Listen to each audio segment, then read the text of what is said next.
वैसे तो आजकल की दुनिया में हम लोग व्हाट्सएप फॉरवर्ड्स को बहुत ज़्यादा गंभीरता से नहीं लेते हैं, लेकिन ये वाला जब व्हाट्सएप फॉरवर्ड मेरे पास आया तो इसने मेरी सोच पर एक गहरा असर डाला है और मैं चाहता हूं कि इसको आप ध्यान से सुने।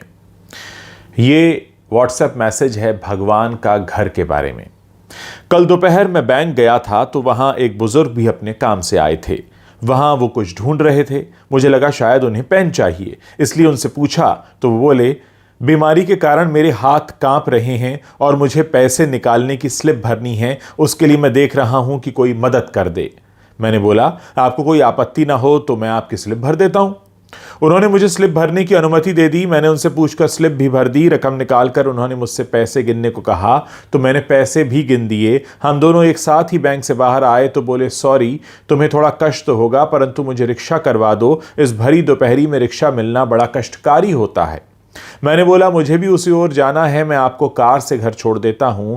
वो तैयार हो गए। हम उनके घर पहुंचे। 60 बाई 100 के प्लॉट पर बना हुआ एक घर था। घर तो क्या कहें, बंगला आप कह सकते हैं इसे। घर में उनकी वृद्ध पत्नी थी। वो थोड़ा सा डर गई कि इनको कहीं कुछ हो तो नहीं गया, जिससे उन्हें कोई छोड़ने एक अपरिचित व्यक्ति घर आया है। फिर उन्होंने पत्नी के चेहरे पर आए भावों को पढ़कर कहा कि चिंता की कोई बात नहीं है, ये मुझे छोड़ने आए हैं। फिर बातचीत में वो बोले, क्या बोले अब ध्यान से सुनिएगा। फिर वो बातचीत में बोले, इस भगवान के घर में हम दोनों पति पत्नी ही रहते हैं, हमारे बच्चे तो विदेश में रहते हैं। मैंने जब उन्हें भगवान के घर के बारे में पूछा तो उन्होंने बताया कि हमारे परिवार में भगवान का घर कहने की पुरानी परंपरा है। इसके पीछे की भावना ये है कि यह घर भगवान का है और हम तो उस घर में रहते हैं, जबकि लोग कहते हैं कि घर हमारा है और भगवान हमारे घर में रहते हैं। मैंने विचार किया कि दोनों कथनों में कितना अंतर है। उसके बाद वो बोले, भगवान का घर बोला तो अपने से कोई नकारात्मक कार्य नहीं होते और हमेशा सद्विचारों से हम ओतप्रोत रहते हैं।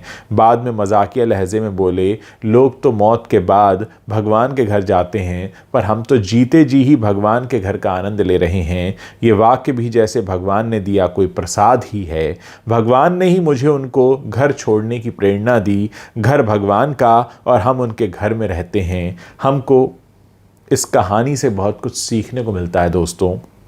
अगर हम इस पर अमल करना शुरू करेंगे तो हमारी आने वाली पीढ़ियों के विचार भी वैसे ही हो जाएंगे। अच्छे कार्य का प्रारंभ जब भी करो वो एक नई सुबह होती है। ज़रा सोचिए, अगर आप अपने घर को अभी से भगवान का घर कहने लगेंगे तो उसके अंदर से जितनी नेगेटिविटी है, जितनी नकारात्मकता है, वो खुद ही बाहर हो जाएगी और फिर हमें कुछ अपने अंदर ये सोचने की ज़रूरत नहीं है कि हम किस तरह से बिहेव करें अपने घर में। जब आपको पता होगा कि आप भगवान के घर में रह रहे हैं, भगवान का घर यानी मंदिर, और मंदिर में कैसे जाते हैं, सर झुका होता है, मन में कोई क्लेश नहीं होता, मन में कोई गलत भावना नहीं होती। और ऐसे ही अगर आप अपने घर में रहना शुरू कर दें तो यकीन मानिए कि पूरा जो संसार है वो स्वर्ग बन सकता है। इस मैसेज को आप फॉरवर्ड भी कर सकते हैं, बहुत से लोगों तक पहुंचा सकते हैं, ताकि बहुत से लोग आज से, अभी से, इसी वक्त से अपने घर को भगवान का घर मानने लगें और भगवान के घर में जितनी श्रद्धा से जाया जाता है, जितनी श्रद्धा से रहा जाता है, वैसे ही रहने लगें।